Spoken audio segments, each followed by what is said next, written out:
Hello everybody, once again welcome to my channel. In this video I will share part 2 of the theory of consumer behavior of economics, where I will discuss consumer equilibrium, single commodity and two commodities.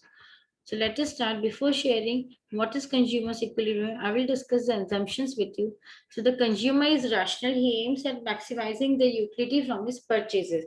When a consumer is spending on goods, he or she always wants to maximize his satisfaction. Now, utility can be measured in money terms. When a consumer is paying price, he or she is getting utility, but how much utility is the consumer getting? The utility which the consumer is getting is equal to the amount of money being paid for the good. That's why it is written utility of 1 unit of a commodity equals the amount of money or the price which the consumer is prepared to pay for it.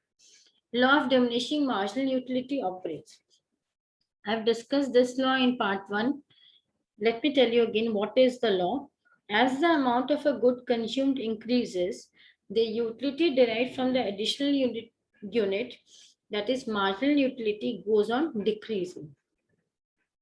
That is, when the amount of a good consumed increases, the utility derived from the additional unit, that is marginal utility, goes on diminishing. That is law of diminishing marginal utility. Utility of each unit of money is constant. Because if the utility of each unit of money is not constant, consumer's equilibrium will not operate. Then the marginal utility will not operate, and as a result, consumer's equilibrium will not operate. Consumer's income is given and is constant. Because if the consumer's income increases, the consumer will reallocate his consumption because of the income. Then the consumer's equilibrium will not operate because the law of diminishing marginal utility will not operate. Prices of other commodities are assumed to be constant, are assumed to be given. Because if the prices, suppose it falls, then the consumer will start consuming the commodity for which the prices fall. Then we are not able to see the law of diminishing marginal utility for a particular commodity. Then the consumer's equilibrium will not operate. Now, what is consumer's equilibrium for one commodity? A utility maximizing consumer will be in equilibrium when he purchases that much quantity of the commodity when the marginal utility of the commodity, that is MU, equals its price. So MUX is equals to PX. Now, when the consumer is spending something to buy a good, the money is also giving him utility and the good will also give him utility. He can either spend the money income or keep it with himself. If the marginal utility of good is greater than marginal utility of money, a utility maximizing consumer will buy the good in exchange for money. That is, if MUX is greater than PX, that is marginal utility is greater than price, consumer will increase total utility by buying more of X, and the consumer will stop at the point where MUX is equals to PX. Because at that point, the consumer cannot increase his total utility by buying more of X. I will show you with the help of a table as well as diagrammatically. So here there are units of consumption 1 to 5. Price is constant at 10. So here price is a straight horizontal line parallel to the x-axis. That is, it is assumed to be constant at 10. And MU is decreasing. That is, law of diminishing marginal utility operates 14 to 12 to 10 to 8 to 6. Now here, when the consumer is consuming 1 unit, the marginal utility is 14 and price is 10. So the marginal utility is greater than price. So the consumer can increase his total utility by adding 1 more unit of good, that is by consuming 1 more unit. So the consumer shifts from 1 unit to 2 unit. And as a result, what happens? The consumer's marginal utility falls to 12, but still it is greater than 10, that is 12 is greater than 10. The consumer will still will again increase its consumption to 3 units, where price is equals to MU, which is equals to 10. So the consumer will stop at this point, which is represented graphically as E point, because MU is downward sloping straight line. Now, if the consumer consumes 5 units where MU is less than P, the consumer will reduce his consumption because price is more and MU is less. So the consumer will reduce his consumption to 4 units. Again, at 4 units, MU is 8, price is 10. So MU is less than price. Again, he will reduce his consumption to 3 units. So at 3 units, MU is equals to P, which is equals to 10. So he will stop at this point. So this is the equilibrium condition for one commodity.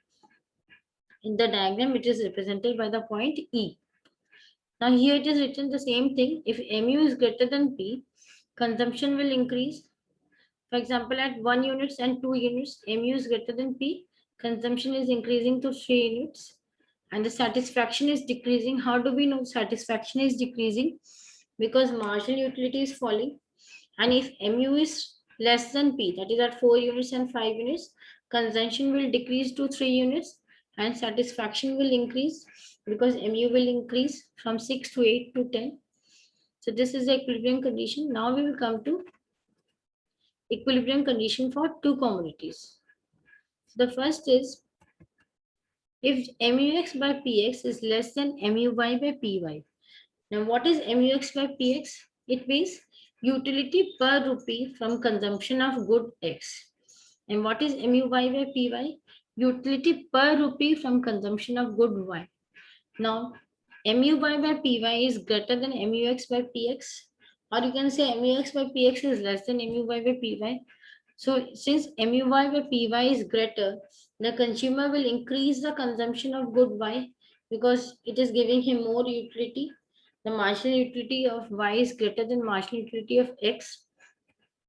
Now when the consumer increases the consumption of good Y, what happens? Marginal utility falls as we know and the price is constant. And since MUX by PX is less than MUY by PY, what happens? The consumer will reduce the consumption of good X because MUX is less. And if the consumer reduces the consumption of good X, what happens? MUX will increase, that is MUX by PX will increase. Now one is decreasing, the other is increasing. As a result, what will happen? At one point of time, they will be in equilibrium. Initially, MUX by PX is less. Now this is increasing, MUX by PX is increasing and MUY by PY was greater. So this is falling. At one point of time, they will become equal. So this is written here. Utility per rupee from good Y will decrease. That is MUY by PY will decrease and utility per rupee from good X will increase. And as a result, both will become equal and the consumer will attain equilibrium. So for two commodities, what is the equilibrium condition? MUX by PX is equals to MUY by PY. Now let us see the other case where MUX by PX is greater. Now when MUX by PX is greater than MUY by PY, what happens? The consumer will increase the consumption of good X because marginal utility is greater. If the consumer increases the consumption of good X, MUX by PX falls because if the consumption increases, marginal utility falls. And since MUY by PY is less, the consumer will reduce the consumption of good Y. And if the consumer reduces the consumption of good Y, what happens? MUY by PY increases. Initially, MUX by PX is greater. Now it is decreasing. MUY by PY was less. Now it is increasing. At one point of time, what will happen? It will become equal because one is decreasing, the other is increasing. At one point of time, it will be at a point where both will become equal. So the consumer will attain equilibrium where MUX by PX is equals to MUY by PY. So this is the consumer's equilibrium for two commodities. Now I will show you where in a real life, suppose price of X is 4, price of Y is 2 and income is 30. I've taken very small units. So if we want to find what is the equilibrium condition at 4 units of X and 7 units of Y, MUX by PX is equals to MUY by PY. MUX, this is MUX and this is MUY. We will find for all units MUX by PX and for all units MUY by PY. But we see here MUX by PX is 56 by 4 at 4 units of X and at 7 units of Y, it is 14, that is 28 by 2. So this is 56 at 4 units of x and 7 units of y, it is 28 by 2. Why 28 by 2? Because price is 2 and here price is 4. So 56 by 4. At this point, 14 is equals to 14, that is MUX by PX is equals to MUY by PY. So marginal utility per rupee is 14. So this is the equilibrium condition at 4 units of X and 7 units of Y. Here we have to find MUX by PX for all the units and MUY by PY for all the units. But I have not shown you here. I have just shown the equilibrium points. Thank you for watching my video. If you like my video, do subscribe and don't forget to press the bell icon because soon I will upload part 3 of this chapter. Thank you. Bye-bye. Have a great time.